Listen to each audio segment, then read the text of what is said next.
It has officially been 4 years since the accident, and I have been thinking a lot about how I still fear re-injuring myself. And part of that is because I do have a lot of residual, issues, and I have limited mobility, and there's just a few things that I have going on. In the accident, I had broke my hip, requiring surgery, L4, L5 injury that pinches a nerve going to with my left leg. And I had a lot of body trauma. I had all the muscle imbalances a girl could ever ask for. And the recovery itself took so long. And I still experience pain, and I still have just a lot of things to consider, right? And so I approach fitness much differently than I would have before. For workouts, I typically stop like when I know I still have more in the tank, when I know I can still keep going, because oftentimes it's like at that point when things start to get a little sketchy. And especially because I do have nerve stuff in my left leg, things can get really dicey. Like I start getting really wobbly, and it's very uncomfortable, and my balance is a problem. And so I have to really consider these things, and I have to rein it in a little bit, And that's just something that I have just come to terms with, is I may not get results as fast as I would if I could work out the way I did before the accident, but I can't afford to be laid up again. I can't go through pain like that again. And it makes me really nervous, And then that's really real. Like, that is very real. One of the ways that I would combat the fear, though, it wasn't not in the beginning. It was probably like a year or two out. I would just do things really small, like a new type of thing. Like I wanted to try to learn how to run, and I know that sounds crazy, but I did do it for a little bit, and I would just go off for like teeny tiny bits. Like 10 seconds at a time was where I started, and I would just do these little bits of it. And I would carry that through to all types of fitness. I did all sorts of stuff. I'll include some clips here of just some of the random stuff I did, because I was combating two things. I was combating feeling really down on myself because just how difficult recovery is to begin with. And then the thought of re-injuring myself made it so much harder. And I had to find ways to enjoy it. I wanted to enjoy the movement that I did have, but do it in a way that felt safe enough that I didn't freak out. And that's a really tough balance to strike. But I just looked at it more as fun, as opposed to, before I would work out like for specific reps, specific weight, it'd be a program, I'd be all in, it'd be like a thing. And I just can't do that anymore. Because I know what the payment is. I know what the payment is. So I do like a lot of the fundamental movement patterns. I do a lot of the things that I know that you need to keep up with. And then I just throw in a bunch of variety. But I always just test it out, because my body changes every day.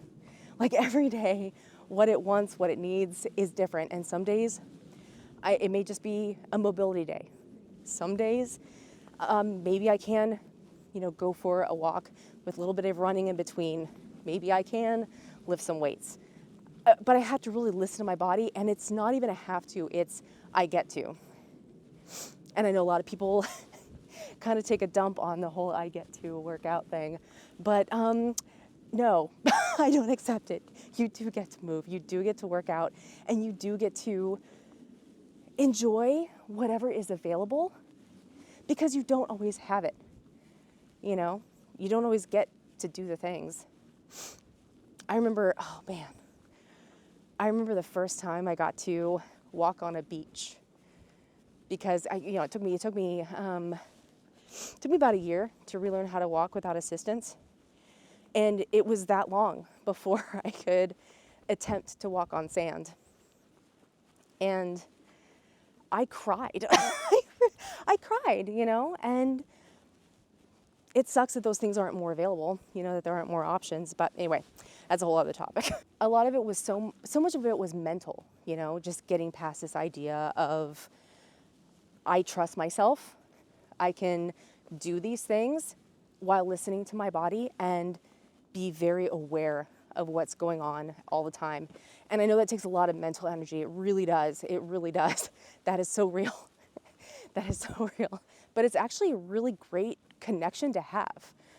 I mean, honestly, because for so long, I just couldn't tap into that. I couldn't tap into connecting with my body, that mind-muscle connection.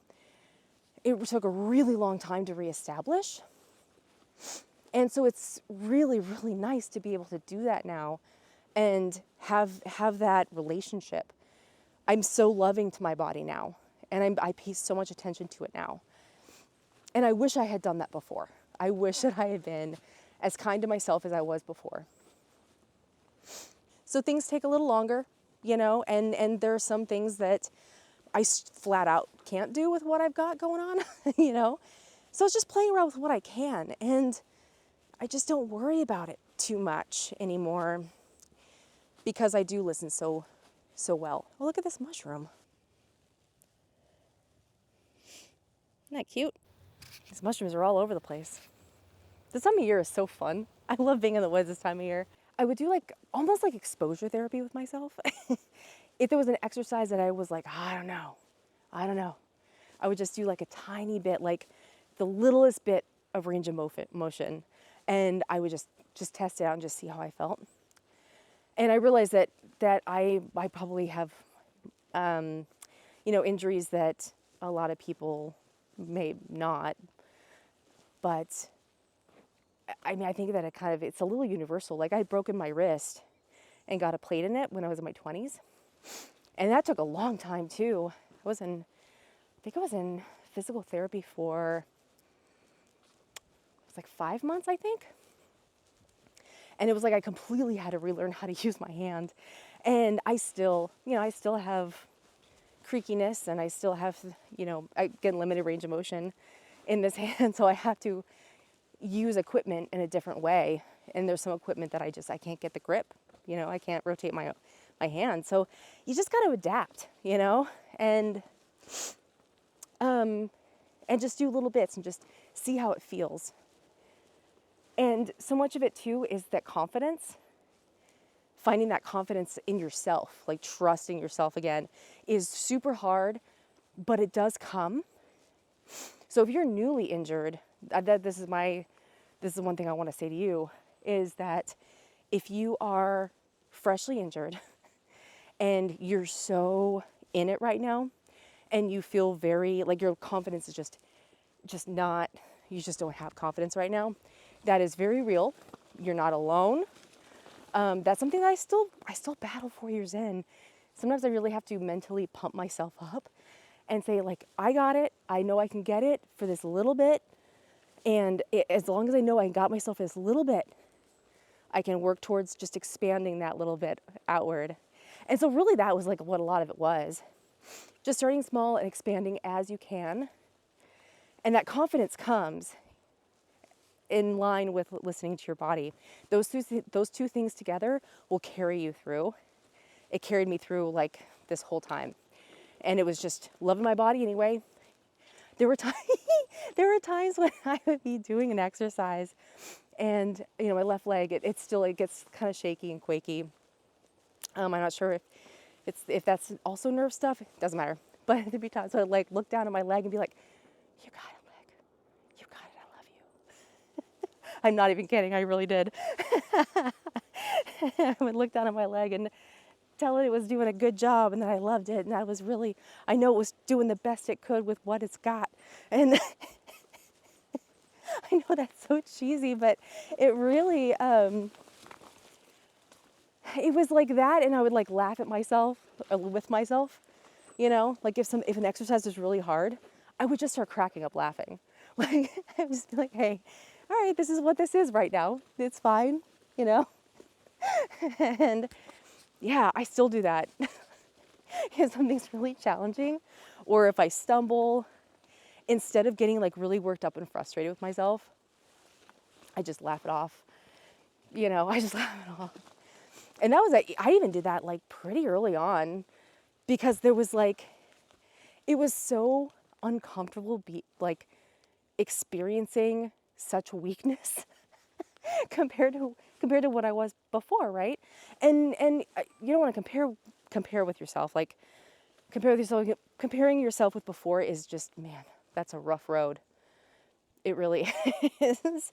But if I had to find the humor somewhere, that humor is one of my coping mechanisms. It's one of the ways that I deal with like rough stuff is to find the humor in it. What about this is even remotely funny? Or maybe it's just funny because it's so stupid and so annoying. I actually don't know where I am. I took a side trail. The trail's still going, but I don't know the destination, and it's starting to sprinkle. So,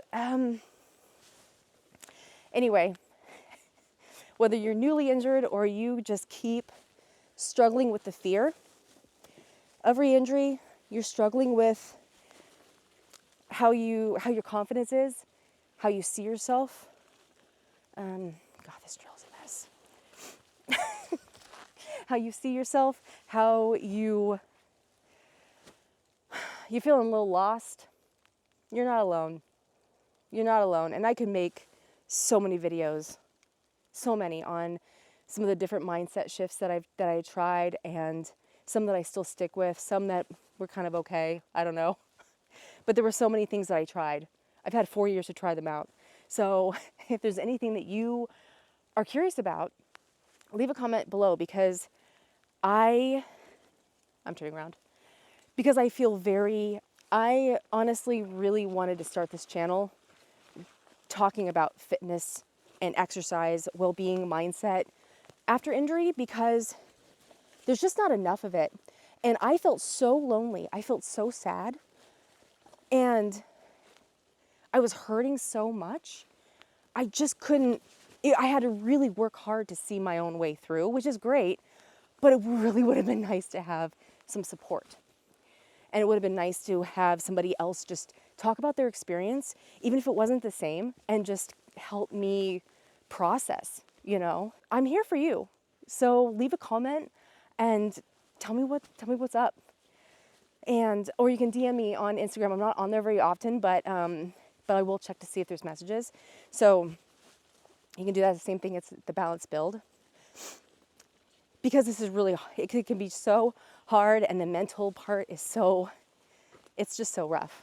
But anyway, thank you guys for watching, and I hope you're having a wonderful day. Oops. And I hope you don't almost slip and fall on the trail. See you next time.